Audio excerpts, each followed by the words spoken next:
pocas veces en la historia del deporte tenemos un regreso perfecto de la luz de la victoria a la oscuridad de las lesiones, a la casi retirada y de vuelta de nuevo a la luz. Que volia el premi total, que volia guanyar aquesta ruleta de Tailàndia. Marc, que va a conseguir la victoria en la primera carrera de la temporada. Aquí comença la nova llegenda del Tro de Cervera.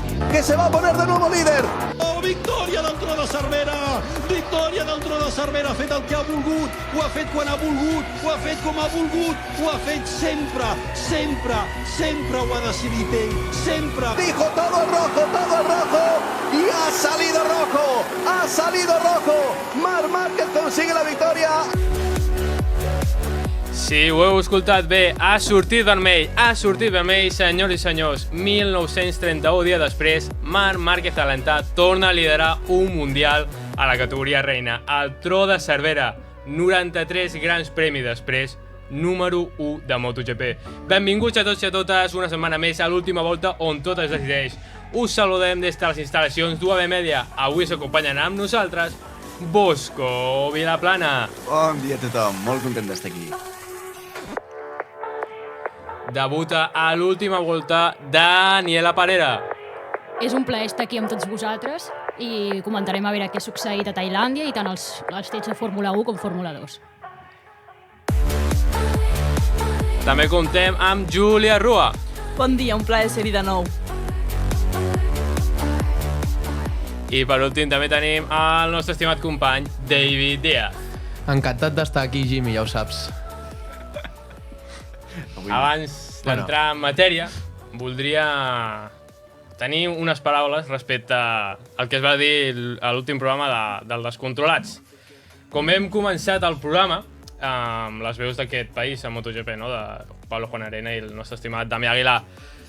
I mentre estava editant aquesta peça, vaig pensar, hòstia, quina sort que tenim de tenir aquestes dues veus, no? Però no només per aquestes, sinó també per altres companys de formació, com va estar abans l'Ernest Riveras, a Dazón. I recordo que al programa dels Descontrolats criticaven que cada vegada més exjugadors de futbol formaven part de les narracions i deia que aquest fet ens treia joc a nosaltres, als periodistes, ja que estem en una posició que per naturalesa no els hi toca. Jo no estic gens d'acord, potser m'estic tirant pedres sota la meva teulada i salvant la distància amb el futbol i el motor, aquest no és cap pal, cap a l'Adrià Fernández ni cap al seu programa. Jo crec que a qualsevol que hagi seguit aquestes retransmissions durant el cap de setmana es pot adonar de la vital importància que tenen els expilots que formen part de l'equip. I també gràcies als grans periodistes o comunicadors que tenen al costat. En Damià Aguilar, Pablo Juan Arena, Izaskun Ruiz, Carles Pérez, Natasha Alfajeme, Amanda Gala, Borja González són per mi uns grans professionals i molts d'ells referents per mi. Però els seus programes no podrien arribar a l'excel·lència si no tenim en compte la gent com Carlos Checa, Jorge Lorenzo, Pol Espargaró o el Ganden i Pelosa, que bé, són expilots, però li donen un plus a les retransmissions que jo crec que ningú pot millorar perquè al cap a la fi són ells mateixos els que han viscut, si no la mateixa situació, alguna de molt semblants. I això per mi li dona la perfecció a aquestes retransmissions del Campionat del Món. També contem amb l'analista Juan Martínez, que el podem escoltar a les curses de Moto2 i Moto3, que tampoc és periodista de socarrel, no? de pura cepa que diem, però jo crec que li dona aquest plus. No sé si penseu igual que jo, però aquesta és la meva valoració. Doncs totalment. Aviam, jo penso que hem de discernir futbol i Fórmula 1 i MotoGP, perquè, com deien els Descontrolats, penso que en el futbol s'està potser anant molt, potser alguns dels nostres oients no estan molt ficats al món de futbol, però la majoria de comentaristes que no són narradors al futbol són exfutbolistes, cosa que, ok, està bé, però un futbolista al cap i a la fi no té tant coneixement del futbol per si mateix, a diferència d'un corredor de motos o cotxes. Un corredor de motos o cotxes sap una quantitat de coses que nosaltres no sabem, que no té cap mena de sentit. Inclús els propis comentaristes, els propis narradors, no saben moltes coses que només un pilot a les seves pròpies carns pot saber, i penso que és un plus molt, molt interessant, que si no convertim la narració en un escaparate d'excorredors, jo crec que és un punt molt, molt a favor de totes les narracions. Sí, sí, ja ho has dit tu. O sigui, és el que anava a dir jo. El futbol no és el mateix que el motor i aquestes dades, tot el que és entendre com estan els pilots, una persona que és periodista i no ha estat mai allà no ho pot entendre. En canvi, el futbol sí, perquè tots l'hem jugat i podem arribar a entendre el que és. Llavors, sí, els descontrolats es refereixen més al futbol, que és el que tenen més a mà, però, clar, aquí al motor tens raó, Jimmy. Aquí falta gent que ha estat implicada al món del motor. Feta aquesta petita valoració, només tenia ganes de comentar-ho, perquè ahir quan editava aquesta peça dic, ostres, potser també pel moment històric, no?, que estem vivint del renaixement d'un gran pilot, però jo crec que també part és seva. Bé, feta aquesta petita valoració, passem a les primeres curses de l'any de MotoGP, Moto2 i Moto3. Comencem per la categoria de bronze, on José Antonio Rueda va emportar-se la victòria seguit del seu company d'equip, el rookie Álvaro Carpe. Adrián Fernández va completar un podi totalment espanyol. Júlia Rua, què va passar en aquesta cursa de la sempre apassionant categoria de Moto3? Avui repassem el que ha estat una cursa espectacular al Gran Premi de Tailàndia de Moto3, una prova marcada per la calor extrema i pel gran domini dels pilots espanyols. Exactament, Jimmy, com tu has dit, el gran protagonista del dia ha estat José Antonio Rueda, de Red Bull KTM, que ha sigut una victòria impressionant. Des del primer gir, Rueda ha imposat un ritme inassolible pels seus rivals, creuant la línia de meta amb més de 7 segons d'avantatge. Un recital del Sevillà que ha demostrat que aquesta temporada va molt seriosament. I atenció, perquè el podi l'ha acompanyat dos compatriotes, Álvaro Carpe, en la seva primera cursa com a pilot fix del Mundial, que ha aconseguit una magnífica segona posició, avançant a Adrián Fernández en última corba per assegurar-se el segon lloc. Fernández, del Leopard Racing, ha completat el triplet espanyol amb una meritòria tercera posició. Però no tot han estat celebracions per als pilots espanyols. La cursa també ha deixat moments complicats com el protagonitzat per David Muñoz. I no per bé. El pilot espanyol ha tingut un contacte amb Luca Luneta que ha obligat l'italià a sortir de pista. Direcció de cursa no ha dubtat i li ha imposat una penalització de volta llarga. Però aquí no ha acabat la seva mala sort. Abans de poder complir la sanció, Muñoz ha caigut i s'ha vist obligat a abandonar la cursa. I parlant de caigudes, la cursa d'avui ha estat especialment accidentada. Només 15 pilots han aconseguit acabar-la. Un dels moments claus ha estat la col·lisió entre Joel Kelso i Àngel Piqueras, que han anat a terra quan estaven lluitant per posicions capdavanteres. Una llàstima per Piqueras, que estava fent una gran actuació. Però, com he dit, no tot han estat accidents, sinó que també hem tingut actuacions destacades entre els debutants, com ara David Almansa, que ha aconseguit una merescuda setena posició, i Joel Esteban i Adrián Crueces, que han acabat dins del top 12, sumant punts importants per al campionat. Una cursa moguda, plena de moments tensos, però que ens deixa una cosa clara. Els pilots espanyols estan en plena forma. Rueda ha dominat, Carpe ha debutat amb força i Fernández ha completat un triplet espectacular. Amb aquest panorama, el Mundial de Moto3 promet moltíssim. La setmana vinent ens espera el Gran Premi d'Argentina. Què creieu? Continuarà el domini espanyol? Estarà Rueda a l'alçada? Com respondran els seus rivals? Sí, domini espanyol... Bueno, ja ho parlaré més endavant, però el domini espanyol d'aquest cap de setmana ha sigut al·lucinant i jo crec que serà la tendència durant tota la temporada. No sé què en penseu vosaltres. Sí, la veritat que sí. Bueno, a mi Moto3 m'encanta, la veritat, la competitivitat que hi ha. Sempre, o sigui, al final de carrera sempre són superemocionants, la veritat. Per exemple, el Gran Premi aquest va haver-hi com fotofinish, no? El segon, tercer i quart, bueno, el quart una mica menys, però el segon i el tercer. I és això, jo crec que també hi haurà domini espanyol i com hem vist en Moto2 també i MotoGP. I sí, també crec que Rueda estarà a l'alçada i el que m'ha sorprès bastant és Carpe, que és rookie, no? I no sé, la veritat que la seva actuació va estar molt bé. Recordem que Carpe és el primer pilot, si no recordo malament, que va guanyar la Red Bull Rookies Cup i el Mundial Júnior de motociclisme. Ve molt fort, ve molt fort. Ve molt fort, Álvaro Carpe. I és molt probable que pujar la primera cursa i m'abraço massa, però tornar a veure el que vam veure la setmana passada amb un David Alonso, que va arrasar, pràcticament. Ojo, Bueno, saltem de Moto3 a Moto2, on Manu González va impulsar el seu ritme, seguit d'Aaron Canet. L'últim esglaó del podi el va ser per Senna a Just després d'una bonica batalla amb Diogo Moreira, amb remuntada i tot. Daniela Parera, què ens pots dir d'aquesta cursa a la categoria de plata? Doncs bé, l'espanyol Manu González es va imposar a la categoria intermitja, va dominar els entrenaments, va fer la pole i va guanyar la cursa sense quasi cap mena de rival. Sí que és veritat que a la sortida va haver de lidiar amb l'italià Vietti perquè es va avançar o va sortir malament, però li va durar poc, la veritat, no li va durar gaire perquè després li va avançar una altra vegada, o sigui que no va tenir rival. I Aquest finalment el Vietti va caure amb un toc per Ajus a 11 voltes del final. La veritat que va estar, o sigui, va ser una mica com discutida aquesta penalització per Ajus, per Ajus, perquè era com, o sigui, va ser la long lap penalty, però moltes persones deien que es mereixia la doble long penalty, així que, bueno, de moment, Manu González la veritat és que va establir un gap de 3 segons respecte al segon classificat i assegurar ja la seva primera posició al Mundial aquest cap de setmana. En quant a la segona posició va ser per Aaron Canet del Fantic Racing, el pilot valencià, qui té experiència en aquesta categoria, i a més en aquest circuit va guanyar l'any passat, és un dels clars candidats al títol, després d'haver sigut subcampió l'any passat, i sent el pilot que més vegades va guanyar la temporada passada, 4 victòries en total. Durant el cap de setmana ha hagut de lidiar amb les molèsties a la clavícula dreta, tenia uns quants problemes, i li va provocar, que li va provocar la caiguda de divendres. La seva sortida no va ser gens bona, el van avançar 3 pilots, però tant Ethan Guevara i Darren Binder van ser sancionats amb una doble long penalty. I el tercer classificat ha estat Senna Agius, el jove australià, que encara haver tingut una long lap penalty discutida, va acabar pujant al podi, tot superant a Diego Moreira. Aquests dos van brindar una batalla espectacular fins a final, fins a l'última volta.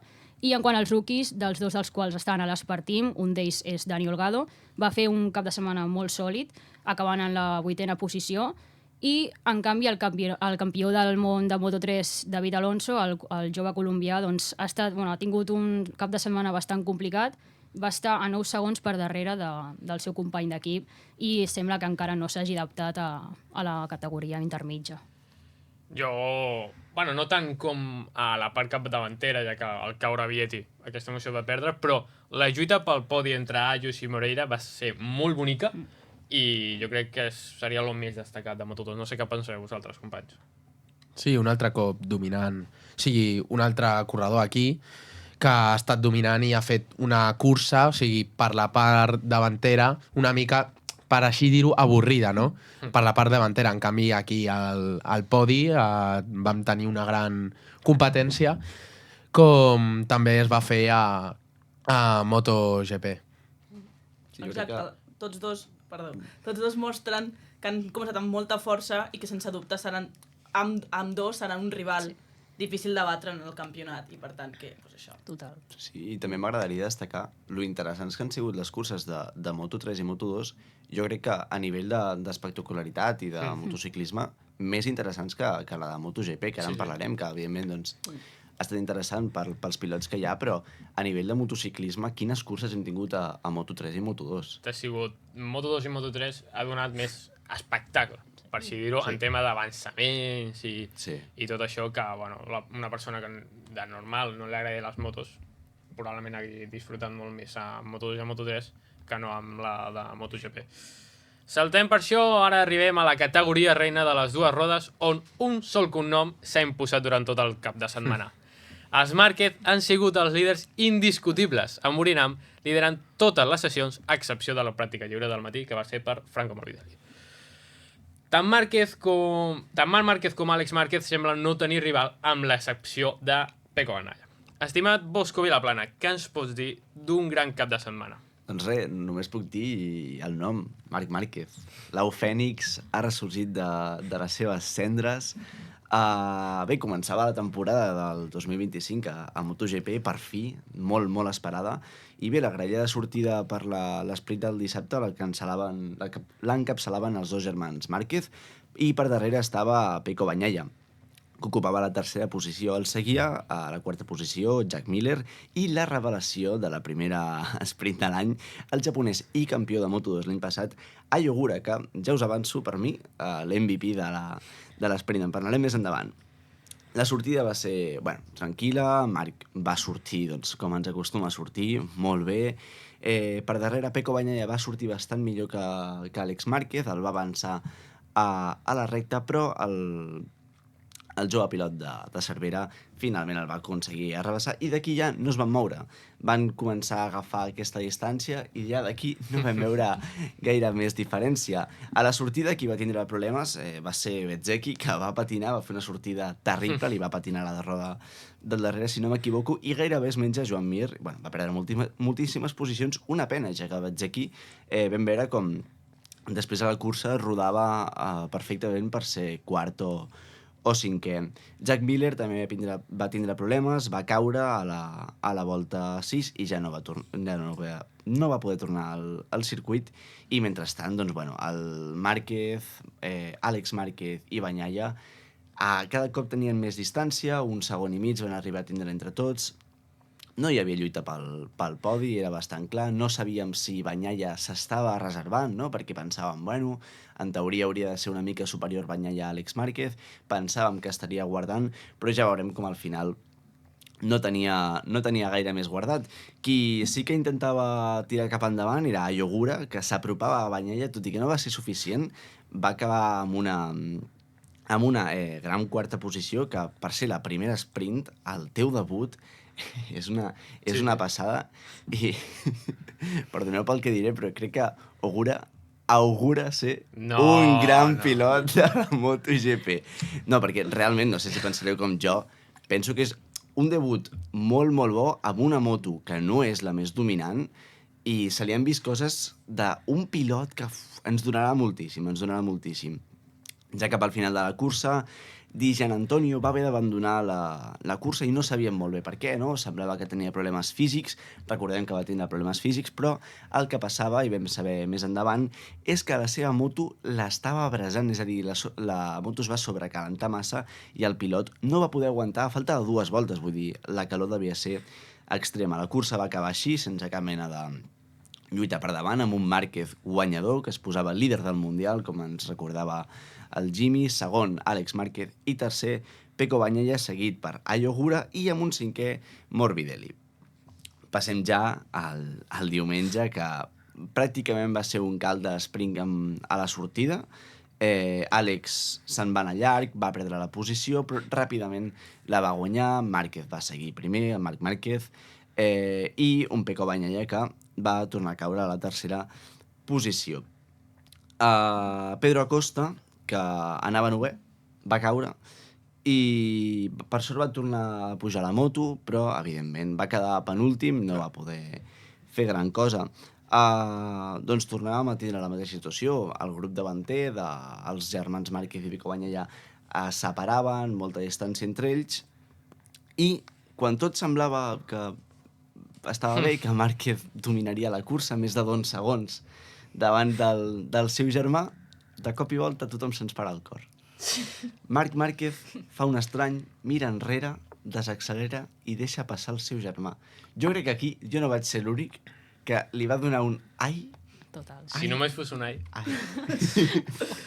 Però per sort, a la mateixa curva, Marc Márquez s'enganxa a la roda del seu germà i ja no la deixa anar fins a les últimes voltes. Va seguir el mateix ritme, el que ens va, evidentment, ensenyar que això era controlat. I per què era, no? Per què un pilot que va primer, a més de 2 segons del segon, deixa passar el seu perseguidor i s'enganxa a la seva roda, tenint en compte que pots sobreescalfar el pneumàtic, pots desgastar-lo més. Doncs, evidentment, el problema era que la roda davantera de Marc Márquez estava perdent pressió. És a dir, la pressió a la MotoGP ha d'estar controlada. Tu no pots tindre la roda per sota o per sobre de les pressions establertes per la competició. I el que va fer Márquez és, per estar dintre del 60% de les voltes que has de fer amb aquesta pressió, posar-se per darrere d'un pilot, sobreescalfar el pneumàtic, perquè al tindre aire brut, tu sobreescalfes el pneumàtic i en sobreescalfar el pneumàtic la pressió d'aquest puja. És a dir, Marc Márquez estava jugant amb el que volia, estava fent el que volia, estava controlant la pressió del pneumàtic, tenint el seu germà a 0,2, tenint a Bagnaia lluny, que no els podia arribar, i bé, van aguantar així més de 10 voltes, és a dir, va estar controlant Marc com volia. De fet, l'Àlex, evidentment, no sabia què passava. Ho deia en una entrevista, no? Que ell es veia guanyador, però quan va veure que Marc no es desenganxava, va dir, vale, alguna cosa... Aquí passa algo. Alguna cosa no va bé. Morbidelli va passar a Ogura, que ja era quart. Un gran ritme de Morbidelli, cal dir. I bé, Pecco no s'apropava, Morbidelli li guanyava metres a Pecco, cau Joan Mir, que anava setè, una pena, la veritat, perquè Joan Mir crec que estava fent una molt, molt bona cursa, però evidentment la caiguda doncs, el va fer acabar-se retirant, com també es va retirar Raúl Fernández, el company de Ayogura, que es va retirar per problemes a la moto. Finalment, Marc Márquez acaba adelantant el seu germà Àlex Márquez sense cap mena de problema, és a dir, no hi havia cap problema.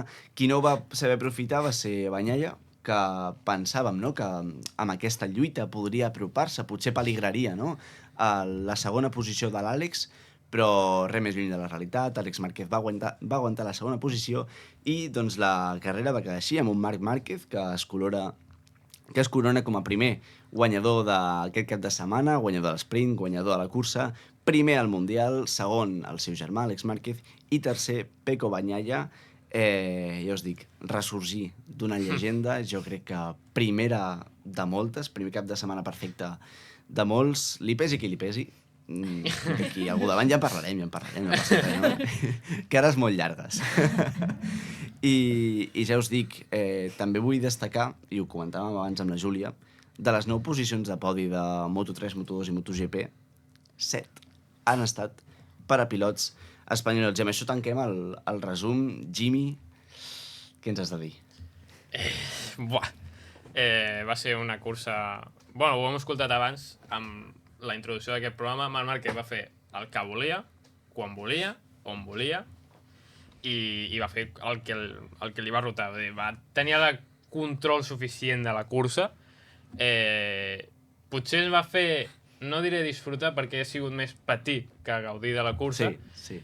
L'estar tan a prop del seu germà Àlex, a la que Àlex fes un moviment estrany, hagués perillat aquesta primera posició. De fet, quan Àlex estava allà darrere de Marc, tenia molts problemes amb la moto. Tenia molts problemes. Veiem la moto patinar moltíssim, tenia molts problemes amb el pneumàtic, i jo vaig arribar a pensar que l'Àlex Márquez no arribaria a aconseguir la segona posició.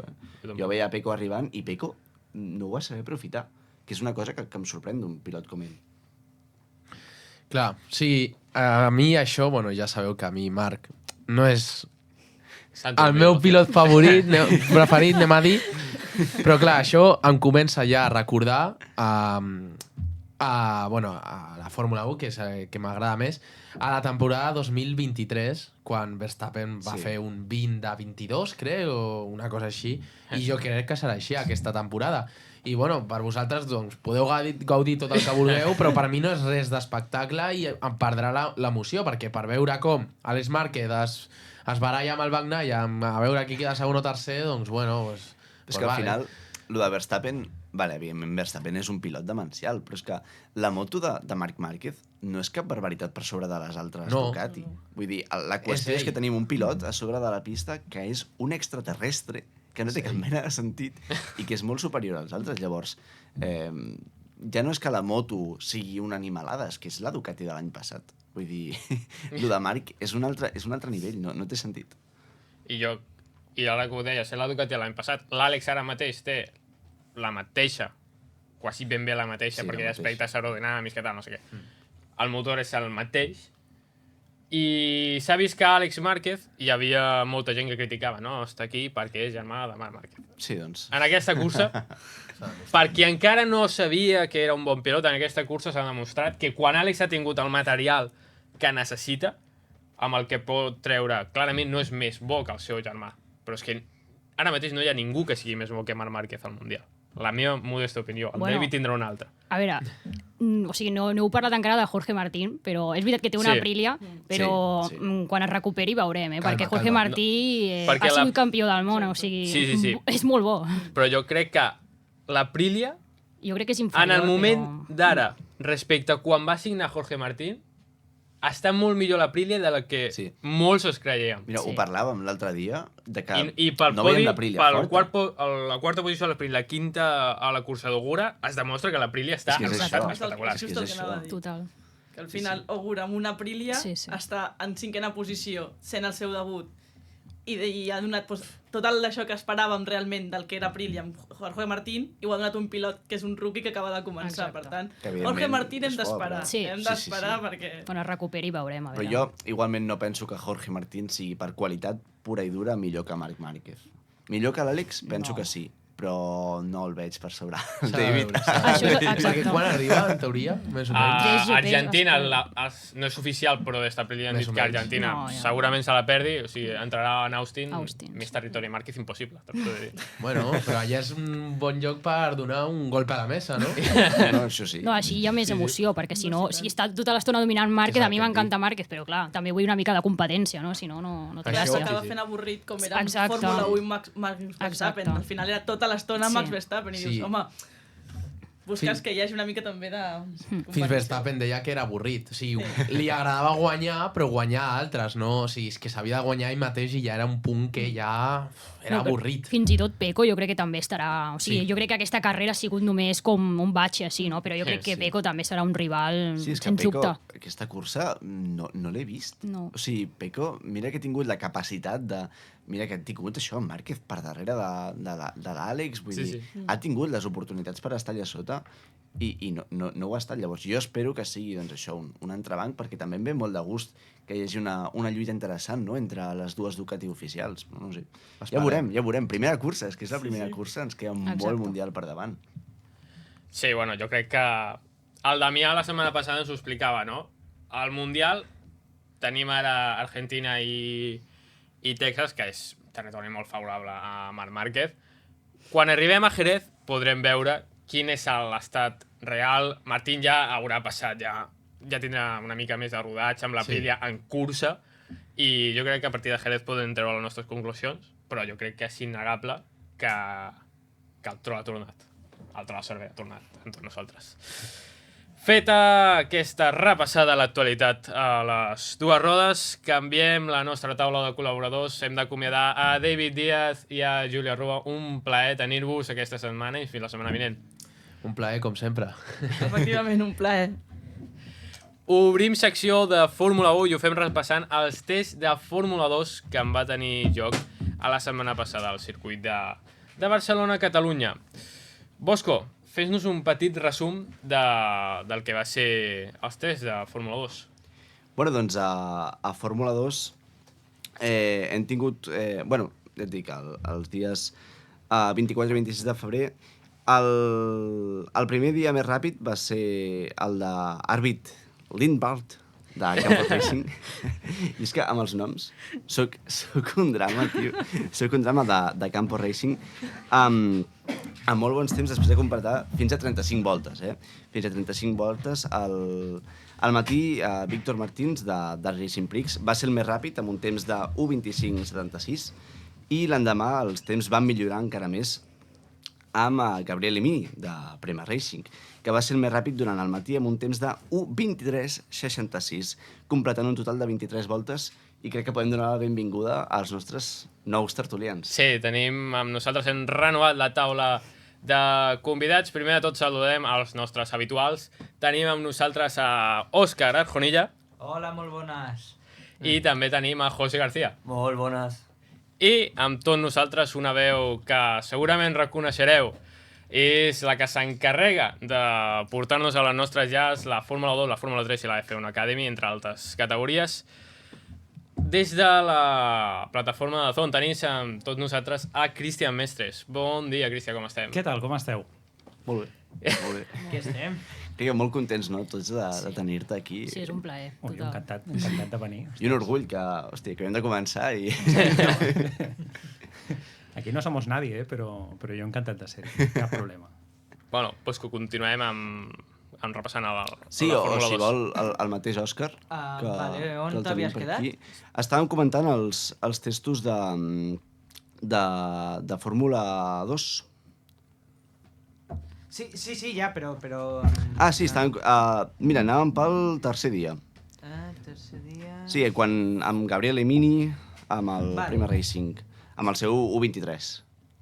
Vale, 23 voltes, no? Sí, exacte. Vale, llavors, a la tarda, després de 46... Ai, perdó. És que tenim aquí precarietat laboral. Sí, perquè... No, perquè Jimmy Camerino té aquí 6 col·laboradors. Precarietat d'espai, no? Explotació, mala qualitat.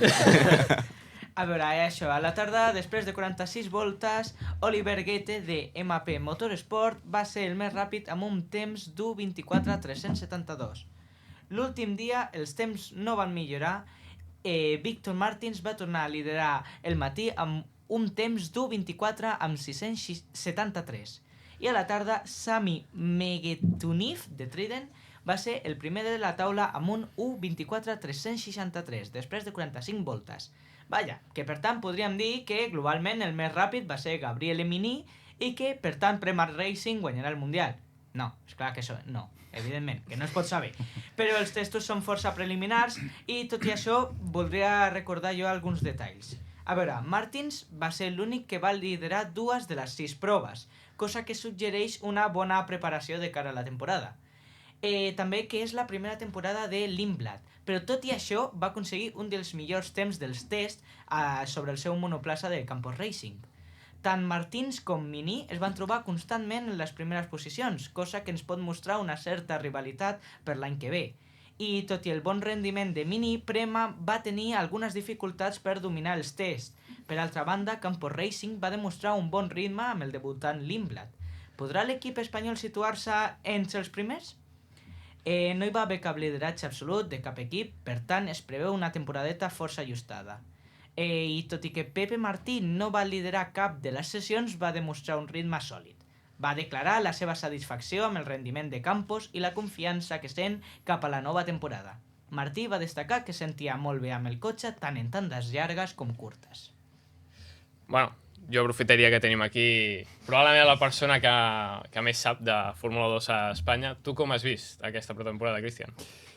Jo sempre amb moltes incògnites. Jo sóc molt escèptic de les pretemporades i més encara de les de F2, F3 i companyia. Allò que dèiem dels glory runs de la Fórmula 1, en aquestes categories és quasi un fet obligat. S'ha de cridar l'atenció i s'ha de parlar.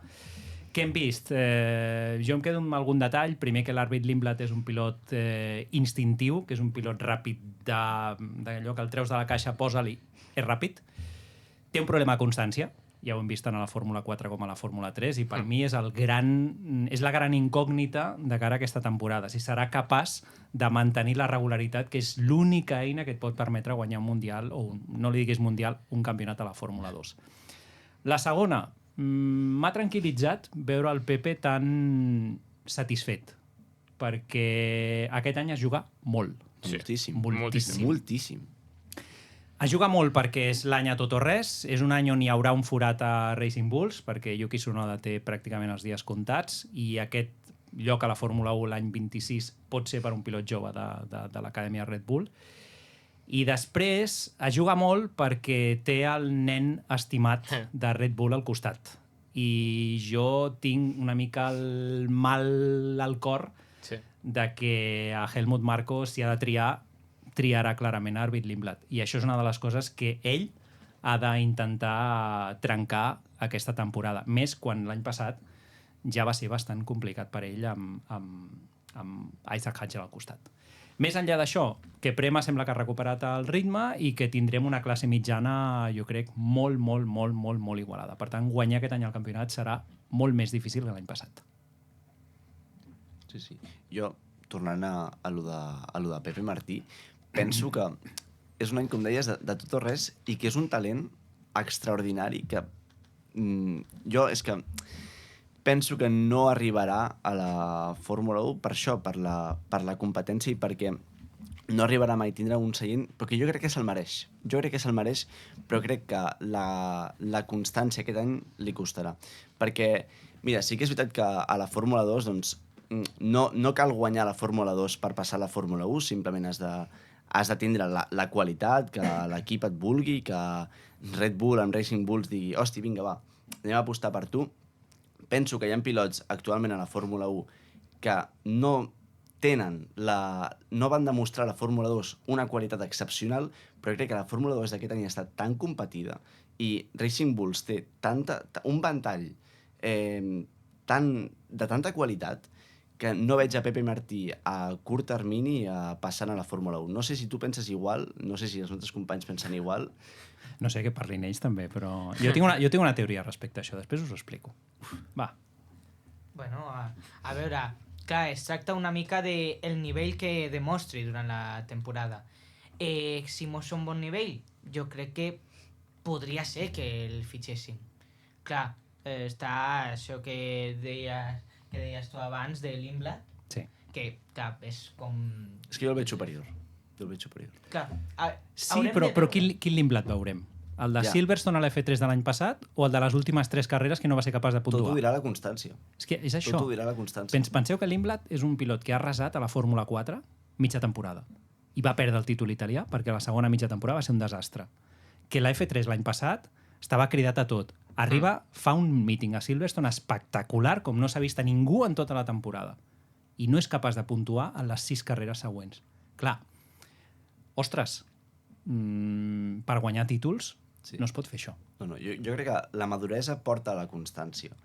I penso i vull creure que haurà madurat lo suficient i crec que després de totes les temporades que porta, doncs això, fracassant per la no constància, crec que és el moment on, si és constant... El cop a la taula. Sí, és el cop a la taula que parlàvem abans. És veure això, qui serà constant, no? Pepe Martí serà constant? No ho sabem. No ho sabem, perquè la pretemporada és això, és que no sap res. No saps mai res. No és que llavors arriba la primera cursa i dius, hosti, què és això? Tot el que vam parlar no ha servit de res. No, està clar. La meva teoria, el que us volia comentar abans, va una mica en aquest sentit. Jo aquest any passat he parlat amb molta gent. Jo sóc un romàntic de les carreres des de fa molt de temps i sempre he pensat, sempre he cregut que l'escala d'aquesta o de pujada cap a la Fórmula 1 és com ens la imaginem. És guanyar la Fórmula 4, és guanyar la Fórmula 3, és guanyar la F2 i és saltar a la F1, com ha fet Bortoleto, per exemple. Però la realitat, i això t'ho comenten els equips, és que no és així. És que on es veu realment i on els equips valoren si tu serveixes per pujar a la Fórmula 1 no és a la F2, no és a la F3, que són campionats que els propis equips de Fórmula 1 ja comencen a ignorar. I els ignoren per què? Perquè són campionats, entre cometes, que tenen un format més decantat cap a l'espectacle o cap a la, diguem, desigualtat, perquè al final quan poses graelles invertides i fas experiments d'aquests, és com la F3. Què passa? Que te la guanya un pilot, Leonardo Fornaroli, que no guanya cap carrera. Això ja és un missatge molt gran amb una temporada que ha sigut rècord en número de victòries. Això t'està dient que, ojo, guanyar en aquest campionat no és tan important. Què miren els equips de Fórmula 1? Miren el primer test. És el dia en què et deixen un Fórmula 1 i et diuen roda, sigui en uns lliures 1, sigui en un entrenament privat, és aquí. O sigui, el moment on els equips de Fórmula 1 posen l'ull en un pilot és aquí. I per això Colapinto està a la Fórmula 1. Per això tenim a Oliver Mann, Antonelli també, el propi Antonelli. Llavors, aquí no estem avaluant la capacitat de guanyar un campionat, que per molts equips hi ha pilots capacitats per guanyar campionats de Fórmula 2 o de Fórmula 3, però que no poden no estar capacitats a judici dels equips de Fórmula 1 de portar un Fórmula 1 o de portar-lo cap al nivell que ells esperen. Llavors, aquest és per mi el detall diferencial avui en dia. I per això és molt important que Red Bull li permeti provar un cotxe al Pepe. Perquè on s'està jugant de veritat aquest seient de Racing Bulls al Pepe Martí és aquí. Més enllà del que pugui fer la Fórmula 2, que també és important perquè t'has d'assegurar uns punts de superllicència que et permetin competir a la categoria reina. Perquè aquest és una mica... Jo, per mi, quan et pregunten de què serveix la F2, doncs per tenir els punts de la superllicència. Avui en dia és així, perquè hi pot haver pilots que tenen molt de talent en aquesta categoria que després seuen en un Fórmula 1 i no són capaços de tirar-ho endavant. Jo tinc una mica l'expectativa i la incògnita sobre Isaac Hadjar, per exemple. Perquè és un pilot que a mi no m'ha acabat de transmetre la sensació de ser un classe mitja Fórmula 1. I a Fórmula 2 ho feia molt bé. Llavors, li han donat el seient. Alguna cosa hauran vist amb aquests entrenaments que ha tingut l'any passat Hadjar amb Red Bull per donar-li aquesta oportunitat. Més enllà de que el programa Red Bull té el que té ara mateix i necessita molt recanvi de pilots, però no els acaba de tenir, o sembla que no tenen la confiança dels capos. Jo el que opino de Hadjar és que ha arribat una mica com de rebot per la situació de Pérez. Vull dir, al final no anaves a pujar a Pepe Martí, perquè no és el que has dit tu. Tampoc li han donat un Fórmula per provar, ni ha demostrat lo suficient per demostrar que es mereix un lloc, i a l'Imla no li donaries perquè acaba d'arribar a la Fórmula 3. No té els punts. I també. I jo opino que ha arribat així una mica de rebot. Si no, jo crec que Hadjar no el tindríem. Si Checo Pérez hagués continuat, Hadjar no hagués trepitjat la Fórmula 1. És el cas de Lawson.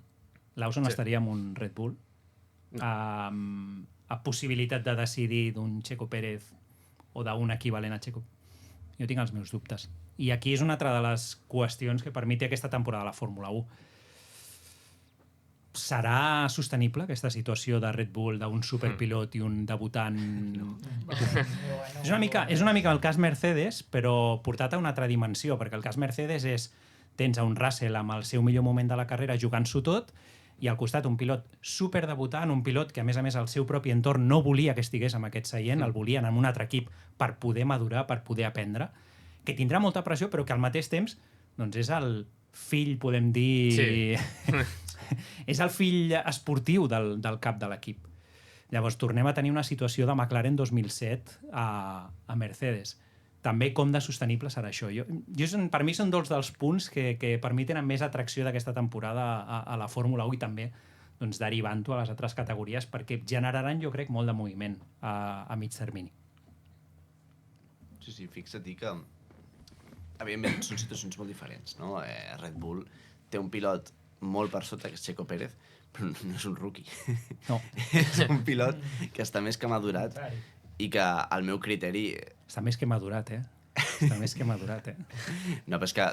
Està un pèl passat, potser. No? És allò que et descuides a la cuina i dius, hosti, això no m'ho menjo. Doncs, evidentment, no és un pilot que a llarg termini digues m'interessa mantenir-lo a l'equip, perquè és que no és sostenible. No pots guanyar un Mundial de Constructors tenint el millor pilot de la parrilla i llavors un pilot que, evidentment, és molt bo, però que té unes desconnexions i que no arriba a fer qualis de pilot de mitja taula. Però el de Mercedes jo crec que és molt diferent, no? Evidentment, és un pilot molt jove, sí, però és un pilot que com tingui la gana i com tingui l'ambició de créixer i d'aprofitar el seient on està, ojo a Mercedes, perquè té molt... Perquè amb Russell, jo amb Russell el veig un pilot molt, molt interessant. Crec que Mercedes pot tindre un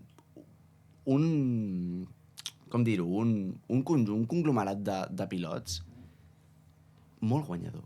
El talent. Igual que, per exemple, com amb Lando Norris, no? Sí. Lando Norris hem tingut un pilot molt, molt talentós, però que li han faltat molts punts de maduresa.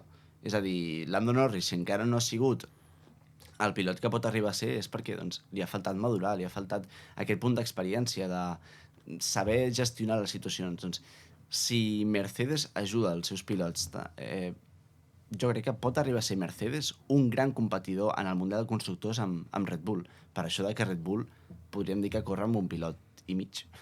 Sí, en aquest sentit estic d'acord. I també amb el punt d'Antonelli. Per mi Antonelli és el futur de l'automobilisme. A veure, és un pilot... Ojo, titular. Que... No, totalment d'acord. Però és així. O sigui, és un pilot que jo el segueixo de fa molts anys. Ara us faré una conya, però jo a Antonelli l'he vist amb un cotxet. I no estic fent broma, Literalment. No estic fent broma. Literalment.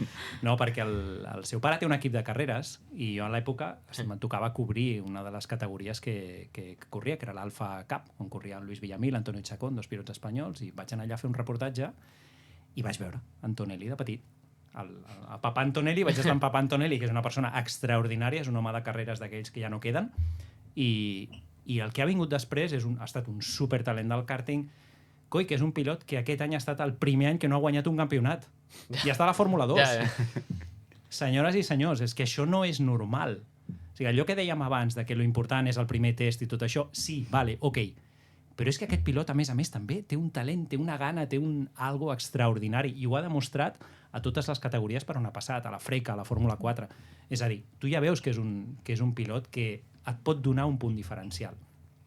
Ara, també tens molt de risc aquí. Exacte. Perquè aquí estàs exposant-lo, sobretot exposant-lo, perquè tu el pots aïllar, el pots protegir, pots fer el que vulguis, però no deixes d'estar amb un dels cotxes que pot estar guanyant el Mundial. Sí. I si tu no tens encara l'aprenentatge suficient com per estar allà, pots cremar molt fàcilment aquest talent. Tu què haguessis fet amb ell? Jo no sé, a mi que me registren, saps? A Williams. Però si fossis el seu mànager... Però jo sí que li hagués deixat un any a Williams. Per mi un any a Williams. A Williams. I Carlos a Mercedes, ja està. Hòstia, on s'ha de signar, Exacte.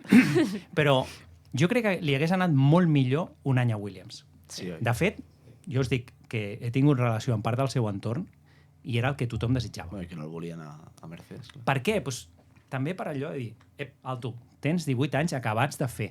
O sigui, és la situació de l'Imblat, És la situació de l'Imblat d'aquest any. És com si l'Imblat ja saltés quasi aquest any a la Fórmula 1. Només has fet alguns entrenaments lliures perquè no t'ha donat l'edat. Sí que has estat tot l'any passat rodant amb Fórmula 1 antic i tot plegat. Vale? D'amagat, però és que no és el mateix.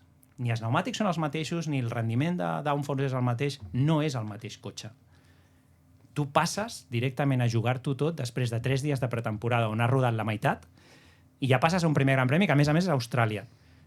Sí, sé que té molt de talent i sé que ho salvarà, però moltes vegades voler córrer massa és un perill. I que el podem perdre. Tu, imagina't que... Jo no crec que el perdrem. Que el cop i volta es crema i el típic pilot que té molt potencial però que al final, perquè tothom espera massa d'ell, acaba caient i es perd el nivell que té.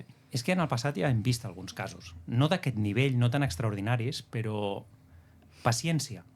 O sigui, paciència. I jo crec que Mercedes és un equip que s'ho podia haver permès, perfectament. Però perfectament.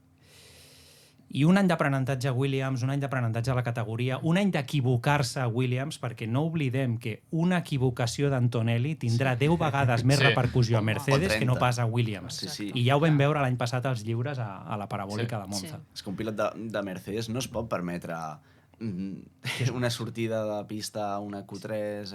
És que la pressió és brutal. Clar, o sigui, si tu tens el Williams i fas P18, ningú dirà, hòstia, el Williams P18. Mal, no? Però si ara agafa i fa P16 amb un Mercedes, ojo. Clar, pensant, porta un Mercedes, no pensant, Clar. té 18 anys. I mentalment li pot fer molt mal. Clar. Mentalment li pot fer molt mal tota la crítica i tota la pressió. Jo crec que madurarà molt, perquè madurarà molt obligadament. I si fa un bon resultat, l'hauríem nosaltres, que més o menys seguim una mica això i l'hem vist una mica abans, li hauríem de donar més valor del que potser se li donarà a nivell general. I hem d'intentar saber-ho llegir així. Ara, jo vull veure com ho assumeix ell, com ho digereix ell i com evoluciona ell com a pilot i com a persona dins d'un paper tan difícil com el que li toca aquest any, perquè és que l'estem posant amb un potencial cotxe campió del món d'entrada. O sigui, és una mica una jugada de malabars com la que va passar al Barça com apareixer un tal Leo Messi. Sí. És allò de dir, sí, té el talent, és extraordinari, vale, sí, però ha de saltar al primer equip. I no oblidem que el Messi, tots recordem el Messi del final, però el Messi del principi també era extraordinari, però tenia moltes coses on va acabar, on necessitava madurar. I aquesta pressa que es tenia també a l'època no va ser bona per ell. Llavors, jo crec que hem d'anar observant i espero que a l'equip el mimin i el cuidin, perquè per mi és el talent. A mi m'encantaria que Si Antonelli surt un fes Messi molt de bé. la Fórmula 1. És que imagina't que ara agafa i... És molt difícil, però imagina't que ara agafa i guanya el Mundial. Exacte. Bueno. Brutal. No, ja està, ja tenim campió del món els propers 6 anys, Sí. A més, si va també el motor Mercedes, com diuen que va, de l'any 26, que també aquesta és una altra. Clar. Però vaja, també vull veure què és capaç de fer i com ho gestiona això a Russell. Perquè Russell ha estat un pilot protegit a Mercedes, que ha anat evolucionant amb l'equip, molt oblidat dins el programa de Mercedes al principi, perquè no oblidem que ell guanya la Fórmula 2 molt bé, acabant molt bé, contra un Lando Norris que va guanyar la primera carrera i es va anar esfondrant mica en mica i va acabar l'any quasi demanant l'hora i va perdre el subcampionat l'últim cap de setmana. En canvi, Russell, l'any següent veus com Lando apareix amb un McLaren i ell es queda amb un Williams, allà, a darrere de tot, aprenent el que dèiem d'Antonelli. Exacte. I patint, i un any, i un altre, i un altre, i un altre, i et pugen al primer equip i et trobes amb Hamilton, i et trobes amb un Mercedes que no funciona, i un any, i un altre, i un altre. I ara se te'n va Hamilton i arriba el protegit del teu jefe i dius, hòstia, perdó, i allò, i jo què, saps? I jo què? Quan em toca a mi? I aquest és l'any de Russell, també. I jo crec que és un any que l'hauria d'aprofitar i jo també celebraria que Russell fes un bon paper al Mundial perquè crec que és un pilot que s'ho mereix moltíssim pel que ha treballat a l'ombra de tothom. Perquè ha estat allò sempre el pilot ignorat, el pilot infravalorat, i no oblidem com les ha passat Hamilton amb aquest home al costat, que tampoc s'ha donat gaire valor. Sí, quina temporada per Mercedes, Quina temporada per Mercedes. Per tots els equips, crec que tots els equips tenen una temporada per davant que decideix moltes coses. Potser és un any per la Fórmula 1 que decideix moltes coses. Ferrari té un any per davant. Bueno, Ferrari. Increïble. Red Bull, amb els seus dos pilots, té un any molt, molt interessant. McLaren. Sí. Ojo, McLaren. És també un any, parlant ara de Lando Norris, en el que Lando Norris ha de demostrar quin pilot és. Correcto. Perquè ja s'ha acabat el... I Òscar Piastri És també, jove. Bueno, que, jo en Piastri tindria que jo més estic calma. una mica decebut, Decebut? I ho dic, Jo m'esperava molt més d'Òscar Piastri. Molt més. Però no ho ha fet malament del tot. Bueno. Però jo m'esperava més. Home, el Norris ha estat molt millor, la veritat. Jo També coneixent i veient com he vist a Lando Norris en entorn competitiu, que és un pilot que potser li falta aquest punt, i veient a Piastri i veient-lo també com l'he vist, que és un pilot que amb l'entorn competitiu es creix, jo esperava que passés això, que hi hagués una mica de sorpasso. Però no ha passat. I a mi això m'ha sorprès. A Quali sempre ha estat millor Norris, la veritat. Quali crec que li falta una mica, no? A Piastri, a millor Quali, no sé. Norris sempre l'ha superat, la veritat. No sé. A mi la carrera, bueno, Norris ha tingut alguns errors. Crec que, no sé si era Singapur, bueno, va guanyar al final, però sí que és veritat que, no sé, a vegades hi havia com alguns...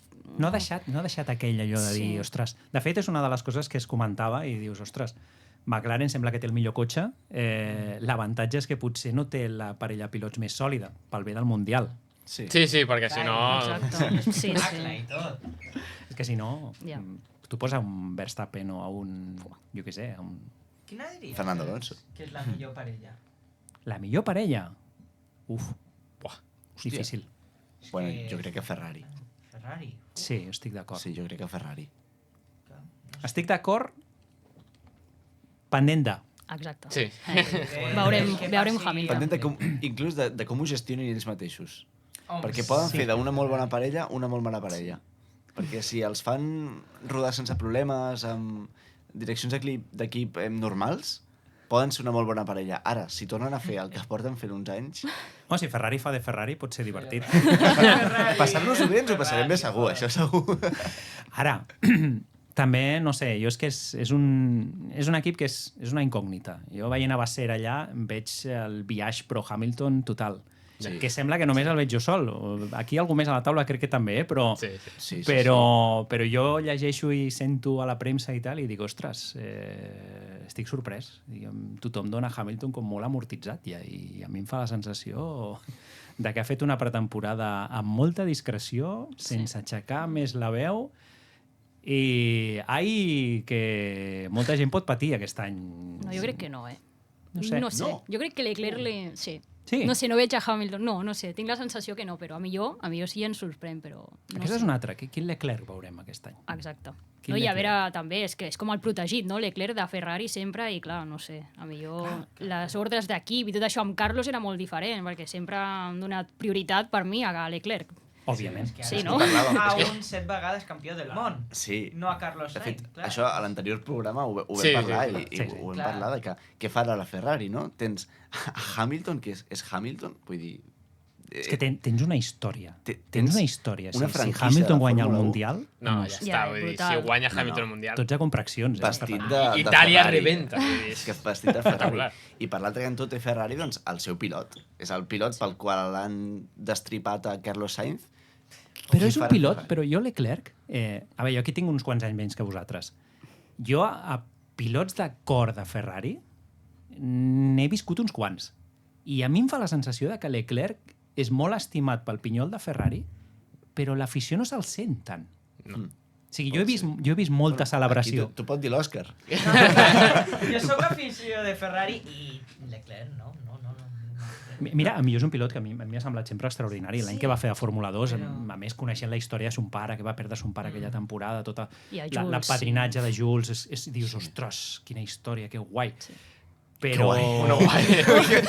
Que guai! Dic amb el sentit de la superació, Sí, amb el sí, sentit sí. d'un Sí. pilot que es creix, que Vale, que que guai. veu un repte i diu, jo vaig més enllà. I m'ho posen difícil, doncs, el cap de setmana que mor el meu pare, jo viatjo a Azerbaiyán i foto un cap de setmana I espectacular. Spa Francorchamps, Otra. amb com es diu? Hubert?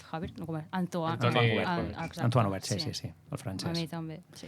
Vull dir, és això. Fas això, dius, uah, ets un tio que té un cap de ferro, que això, ostres, és per mi una qüestió extraordinària. Però al mateix temps, quan naveguen aigües turbulentes, quan les coses no van bé, ja notes que és un pilot que perd molt ràpidament els nervis. És molt temperamental i a mi em sorprèn i em sobta que això no hagi arribat al cor de l'afició a Ferrari com va arribar en el seu moment Gilles Villeneuve, perquè jo feia és un paral·lelisme molt exagerat, però a nivell de caràcter, moltes de les coses que veia amb Leclerc s'assemblaven una miqueta a lo que podies intuir de Gilles Villeneuve, que és un pilot molt mitificat, començant pel fet que va morir, i va morir com va morir, quan va morir amb les circumstàncies i tot plegat, però que tampoc va arribar a demostrar ser el que potser tothom esperava d'ell. I en canvi Leclerc sempre l'he vist com un pilot que sí però no, ha anat passant les temporades, no ha acabat de consolidar, de fet, amb el comparatiu amb Carlos, està per davant de Carlos, però no tan sobrat o no com se suposaria que hauria d'estar per davant. I ara haver de fer front a Hamilton, sí que és cert que és un Hamilton ja a la part final de la seva carrera. Ostres, veurem una mica com funciona i com ho gestiona. És una altra de les incògnites de les preguntes d'aquest any. Ara, sobre el paper, a nivell de solidesa, ostres, és la parella de dos números 1 clars. La única, perquè dins dels top teams, més enllà de McLaren, McLaren i Ferrari són les úniques que pots dir qualsevol dels dos pot guanyar el Mundial. Sí. Els altres ja ho és una mica més complicat. Bueno, repassem... Hem estat més de debat de Fórmula 1 que pas de Fórmula 2, però repassem el que s'ha deixat de ser els tests de pretemporada al circuit de Bahrain de Shakir, on ens ha sorprès més el què que no el com dels resultats. José, què ens pots dir dels tests? Doncs els tests de pretemporada es van fer al circuit de Shakir a Bahrain entre els dies 26 i 28 de febrer. Els diferents equips van poder valorar durant aquestes jornades el rendiment dels seus monoplaces. McLaren va ser l'equip que més va destacar, mostrant un ritme força sòlid durant tots els tests. Tant Lando Norris com Oscar Piastri van mostrar confiança amb el cotxe. Piastri va fer la millor simulació de cursa. L'australià va estar a punt de dominar també l'últim dia de test, però un error li va costar la volta. Mercedes i Ferrari, tot i no destacar tant com McLaren, van estar força igualats. Ferrari és més ràpid a les rectes i Mercedes ho és a les corbes. Els dos equips tenen un ritme molt similar. Sembla que seran una mica més lents que McLaren i una mica més ràpids que Red Bull. Lewis Hamilton s'ha mostrat entusiasmat amb la seva adaptació a l'equip del Cavallino Rampante. Tot i això, la seva simulació de cursa es va interrompre per un problema tècnic que encara no ha sigut revelat. George Russell va tancar l'última sessió registrant el millor temps, dècimes per sobre del campió del món Max Verstappen. Kick Sauber sembla que serà l'equip de la cua. És el cotxe més difícil de conduir. Sembla que el cotxe és força rígid i tot i que la diferència no sembla que serà tan gran com la d'Alpine l'any passat, veurem aquest monoplaça en les últimes posicions. Carlos Sainz va liderar la taula el segon dia, mostrant que el projecte de Williams pot ser força prometedor.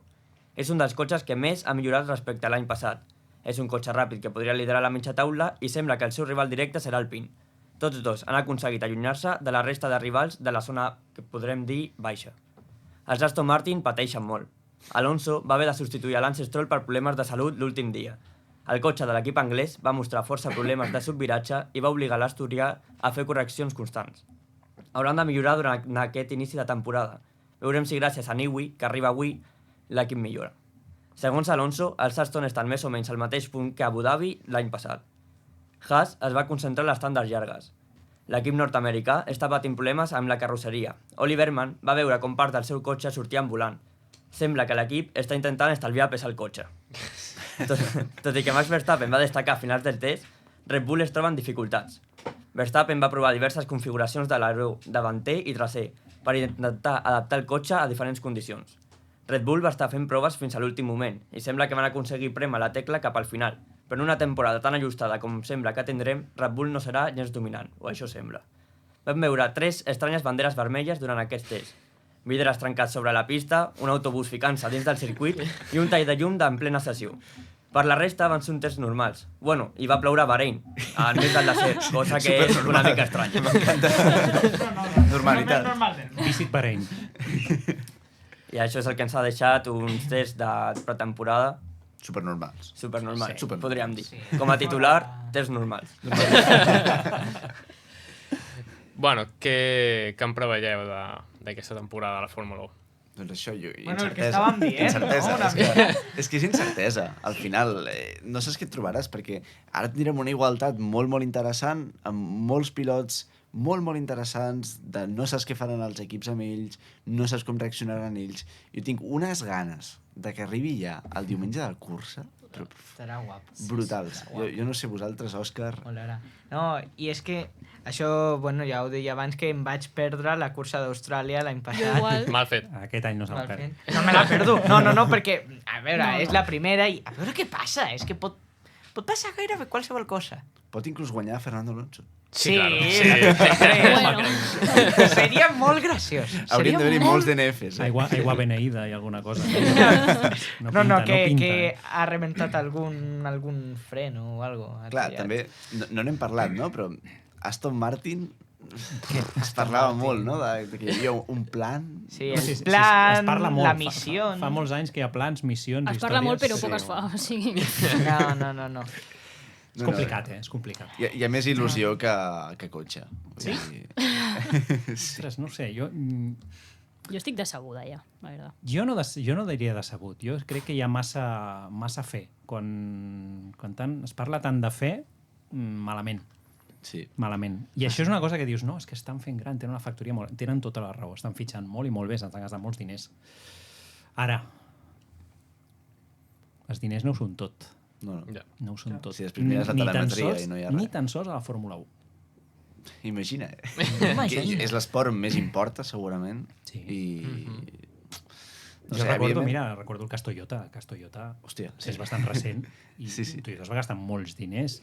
Penseu que va estar entrenant amb 2 cotxes durant un any abans de la nova normativa, per tant, eren els més avançats. Tenien més quilòmetres que ningú, I mira, aplicaven la seva filosofia del Kaizen i No. res. Llavors, Aston, clar, és complicat. Han fitxat un gurú de l'aerodinàmica i sembla que el més important seran els motors. Sí, això Ostres. és veritat. És veritat. Bueno. Que òbviament sempre influeix, no? Però... Però quan? I el motor d'Aston Martin, doncs, és curiós. És per No serà, mirar-se'l. no serà un Mercedes. No ho sé. És com molt... massa fe. Sí. Massa fe i, a més, per desgràcia, massa tard. És com allò de dir, ostres, pensant en Fernando, evidentment, s'està acabant el temps. Sí, S'està acabant el temps i sembla que no, hi ha... sembla que és un pilot immortal, però és que en algun moment dirà, ja m'he cansat. Haurà de dir prou. Perquè si tinguessis a Fernando Alonso no et dic ara un equip supertop, però si tinguessis a un Fernando Alonso, mira... És que A veure què inclús... diu. És que et diria, a M'agafo a la Williams... taula. A Williams? Sí. Un Fernando Alonso a Williams aquesta temporada jo crec que faria coses molt xules. Però jo tinc a Aston Martin amb una desil·lusió. O sigui, jo me'ls miro i penso... Jo el que pateixo és per imaginar-me'ls si no reverteixen aquesta situació, és a dir, si no milloren o fan una petita millora, perquè, a veure, l'entrada d'Adrian Newey és que no es notarà amb aquest cotxe, és que deixem-nos d'il·lusions. És com si poses a Messi a l'Albacete. No, però és que és diferent, perquè tu has de dir, no, poses a Messi a l'Albacete, però aquest any no pot jugar. Juga l'any vinent. Pots tenir-lo assessorant els davanters d'aquest any. O sigui, apunta. Res més. Mira, pots tenir d'entrenador de porter, d'entrenador de davanters, podies dir. És que no és el mateix. O sigui, és molt difícil. El gran problema i el gran drama és aquest.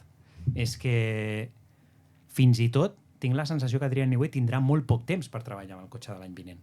En relació a tota la competència. Sí. Llavors, tornem a confiar en un altre miracle. És com... Ostres, és que és el riza el rizo. I ho poden aconseguir, perquè ho poden aconseguir a molts diners i la factoria és la bomba. El que estan fent és la bomba. Però, clar, jo crec que es fa falta una ESMA i també a mi m'agradaria no tenir la sensació del que veig a l'equip, que jo veig a l'equip més pensant amb el 27 que amb el 26. La sensació que tinc des d'aquí. És això, un Fernando Alonso cada any és més gran. Mira, aconseguirà el tercer mundial amb, no sé, 60 anys. No. 55. Quan es retiri Antonelli potser té una oportunitat. Igual. Bueno, això està bé. Jo sóc de l'any d'Alonso. Sóc del 81, també.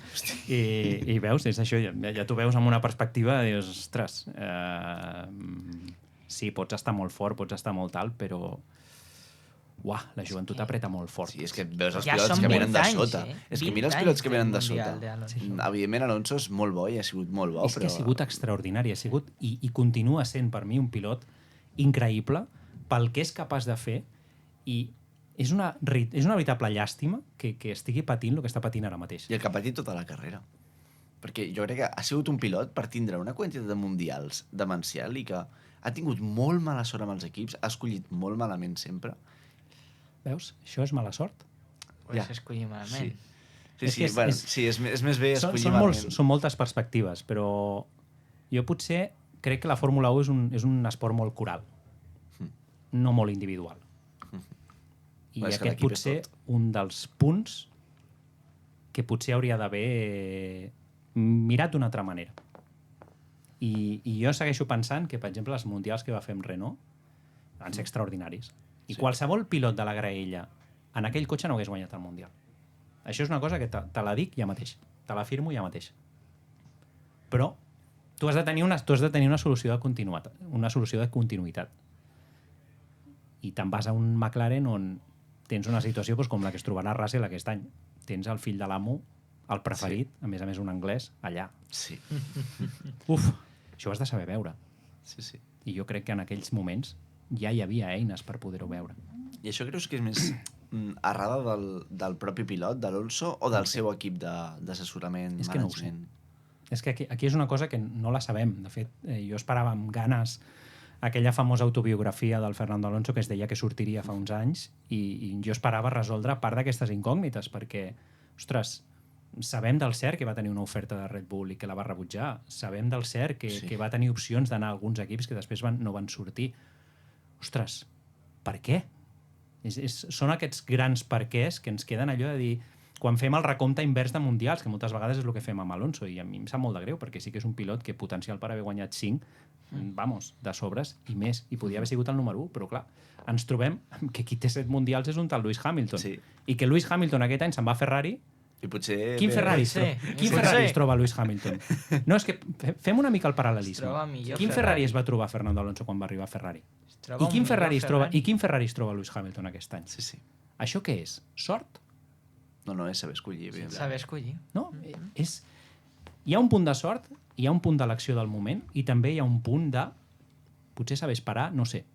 Però és allò de dir, per què Hamilton sempre que canvia bé? I Fernando sempre que canvia. Canvia malament, és que... Amb Aston Martin semblava que havia donat una mica en la tecla. No, i realment és un equip que potencial de creixement el té. Bueno, és que la primera temporada va ser molt il·lusionant. Aquells podis, aquella cursa a Mònaco... Bueno, lo de Mònaco és per oblidar. Per oblidar. No, però, o sigui, tenia molt potencial això de que feia que es posava el peu al caixonet aquest del primer i tot això. La 32 i medio, una cosa així deia. És interessant, no? El motor és un esport molt, molt, molt xulo per això, perquè no només ser el millor és important per ser el millor. És a dir, no només ser el que té més qualitat et fa ser el top 1. I això a mi m'encanta. Vull dir, evidentment, per alguns pilots com Fernando Alonso això li ha passat factura, però a mi m'encanta això del motor. És una cosa que m'apassiona. És la importància del pilot, però un pilot que està enmig d'una orquestra. I si l'orquestra desafina, el solista no funciona. Llavors, ell ha estat en molt bones orquestres, però que no tenien els millors instruments en els millors moments. Llavors, és una mica la diferència. Per què Vettel té 4 mundials? Pues potser perquè ell no sent tan talentós ha estat a la millor orquestra. Sí. Aquest és el punt. I és el cruel d'aquest esport. I no només ha passat amb Alonso, ha passat amb molts altres pilots amb el passat i seguirà passant amb el futur. I d'aquí que aquest any en aquest mercat s'hagi parlat tant. Per això tothom es buscava col·locar. Ara comencem a entendre també per què Carlos no va anar a Audi, no? Sí. Totalment. Pues és una de les qüestions que potser ens ho pregunten fa uns anys i dius, ostres, com pot ser que Carlos prefereixi a Williams que no a un Audi amb el potencial d'una marca com Audi? Coi, pues jo veia conduir a Bortoleto i dic, està molt clar, està molt clar, perquè realment Bortoleto aquest any condueix un cotxe de ral·lis, no condueix un cotxe de Fórmula 1. Està per anar al Dakar, Jo crec que Ogier no fa tantes correccions a les curves, Jo dic molt seriosament. Bé, estem arribant ja al final del programa i durant tota la setmana hem anunciat que teníem un anunci especial per fer.